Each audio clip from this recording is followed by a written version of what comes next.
This is Branko Malic of Kali Tribune. I have to apologize during this short podcast, that is to say Twitter podcast, I don't know what they call it.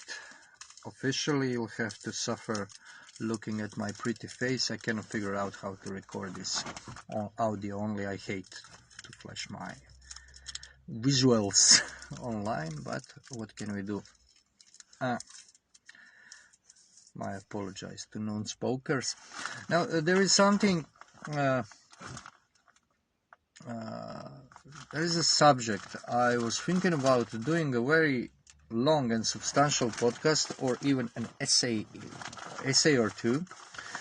And this subject is, to put it most simply, subject of the end, or which is the same, impossibility of dialogue in our day and age. But now I was distracted by current events, as those who follow me know that I'm not, very much into current events, because I'm not a politics expert, far from it, and rarely anybody is in this day and age. But what happened with Donald Trump and so on and so forth is just something you cannot put aside. Man is dissolving the 80 years of international order, at least in the West, and God knows what will follow from this. But also, it kind of dovetails to the subject at hand. Now, last podcast I did on Kali Tribune was about his inauguration speech, where I made few predictions, and lo and behold, I even got something right. I think I always fail at predictions, so I don't do that. The reason was, I think, because Trump's politics, which is a monologue 100%, not a dialogue. No, there is no possibility of dialogue in Trump's politics, and I'll try to point this out with some arguments further on, is such that it doesn't work on assumption of using institutions or using traditional political channels to change something, to make, for instance, American policy different. It is a push, or a movement rather to change everything by simple acts of will, concretized in presidential decrees. That's why I predicted that Trump is going into direction of Caesarism, into making America finally an empire, so the leftists don't have to dig for deep state and such things to demonstrate that America in fact is imperialist and empire. Lo and behold, I don't hear much of that last few days, when America and USA is really starting to behave like a proper empire, even pre-civilizational empire, something like empire in a form of movement. To give you a historical reference off the top of my head, perhaps Mongol Empire. Yeah. Appearances can be deceiving, but when you observe logical structure, you can't see that. Anyway, my original idea for talking about impossibility of dialogue and exclusion of possibility of dialogue, to be more precise, was about from completely different source, because I was inspired by something else, which has nothing to do with Trump or MAGA, and it was before this inauguration speech. Namely, on Twitter I had a discussion, if one can call it that, with a certain woman that a lot of people, but among them a certain woman, that just couldn't connect with what I was saying. Now, the subject was children's picture book, Dutch originally, translated and published in Croatia, which was, and I will paraphrase the blurb, meant to introduce children, among other things, to their sexuality and capacity for intimacy and so on, and it was meant for explicitly for children from 3 to 5 years of age. Now, some people, I don't have to explain to what's wrong with this, and some people I simply couldn't explain. No, I couldn't argue with them at all, and this is what astonished me. Namely, there is a image in that booklet which depicts kid 3 or 4 years old playing with something with his right hand in his trousers. So you get the picture. I will try not to make it too vivid. I'm old-fashioned about those things. And we have his dialogue with the father, educational dialogue, where his father said, well, what you are doing is okay. It's okay to feel butterflies in your stomach. And then you play with a thing, certain thingy. Just don't do it in public. Don't do it in front of other people. And that's it. And of course I said, well, this is obviously a reference to masturbation in a child that cannot comprehend what masturbation is, which is not sexual being in a proper sense of the word, 3 or 4 years of age. And one woman objected. Well, how can you say that? Well, how can I not say that, having in mind the whole context and what we see there? Well, to cut the long story short, after some beating around the bush, she told me, wrote, but they never use the word masturbation, so it cannot be reference to masturbation. And this left me completely floored. I have no argument against this. What she did here is identify a word and thing. If there is no word, there is no thing, because word is a thing. Now, this is what happened here. I'll give you one more example, but let me give you an ontological, as I always do, ontological outline why this happens. And I was expecting this to happen one day, but it shocked me nevertheless. Anyway, in order to have a dialogue, you have to have reality, of course. But there are 2 more things you have to have. The other thing is concepts, and the third thing is language. Now, this works like this. In classical philosophy, classical explanation, I'm using Aristotelian one, as I usually do. Platonized Aristotelian one, with Christian motivation. Concepts are not arbitrary.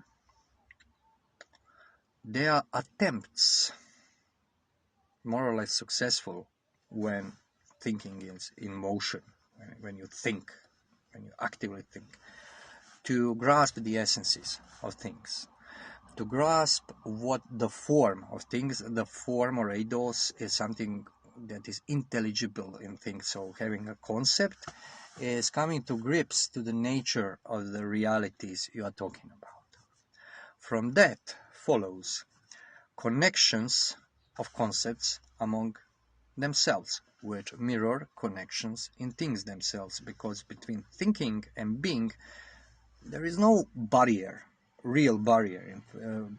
As they used to say, there is a moment of touching, phygein in Greek, where mind is in touch, essential touch with reality, but since we are finite being and fallible beings, we tend to make wrong conclusions, trying to get these concepts together and then divide them again if they don't work together, in order to pass down that road or path, hodos in Greek, that leads to the truth, or opposite thereof. And then, and only then, do we have language. We have words and sentences that reflect this, the train of thought. What this woman did is completely skip reality, concept, the connection between words. I used to say sentences, and kept only words. And this is why this happened.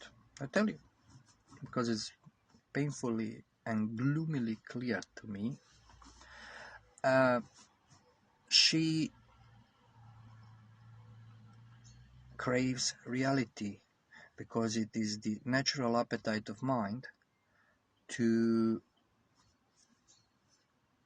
try to grasp reality. And she cannot grasp it because she denies spontaneously the reality as anything existing outside her mind. Moreover, she rejects concepts, obviously, because concepts, in contrast to what British analytical philosophers might tell you, concepts are built on reality and nothing else. And they are not arbitrary constructs in any way. Concepts are reflections of natural working of mind being in touch with reality. They are ontological givens, not just subjective. So she doesn't have concepts, thrown that out the window. And obviously she doesn't have language in a proper sense, because this language, her sentences and connections of sentences, cannot establish a real causality between things she's talking about. She cannot comprehend, for instance, that the meaning of that image of that kid playing with something in his trousers could lead to masturbation, because it is not explicitly called so. She cannot think. That woman is unable to think at all. She's unable to have a dialogue also. All she can do is posit a word and call this word real. Make of it what you will. This is not the only example. There was an attempt on my behalf to point out the logical structure of how you construct argument, because she told me that everything I accomplished by writing about this is to advertise for that book, which is, as she projects, my opinion, not good. And I told you, okay, if that's so. It was, by the way, a day after the Holocaust Day, so I took famous, let's say, a visible and very simple example of Yad Vashem Memorial, providing informations about Holocaust and the liberation of Auschwitz the day before. And then I told her, well, in that case, and by same analogy, Yad Vashem is advertising for Holocaust. And you know what she told me? Take a guess. She told me we are not talking about Holocaust. So she didn't recognize the logical structure of the simple argument that the child, elementary school child, would recognize, let alone high school kid. There is a logic still in high school in Croatia. Nobody takes it seriously. They study this symbolic logic. Every few years, they have a new textbook, and they teach them how machines think, not how people think. But okay. So make of it what you like. And as I said, there is a connection of this with this new political what amounts to civilizational apocalypse with Trump, where there is no dialogue also, because this cuts both ways. This is not left-right thing. Left and right are modern. Political left and right are modern political notions. Modernity is not only over, it's dead. It's not even dissolving. That there is no modernity. It's wave bye-bye, for bye, as Germans would say. What you're left with is post-human era and how to cope with it. I can tell you in advance, not by talking to somebody who has opposing opinion, because there is no understanding anymore among people who are imbibed with the spirit of the age. Those who are not, well, that's a different issue, but those just have to be in minority by default. Okay, thank you for your attention. Apologies for having to look at me. As I said, I don't like doing it, but can't figure out how to do this on Twitter. It's your fault. Nobody clicks on the links. I write long articles. I post them on Facebook or Twitter. Nobody reads them. I copy paste the text in a Twitter, in that clunky Twitter thread. Everybody reads it. Why? I don't know. Bye.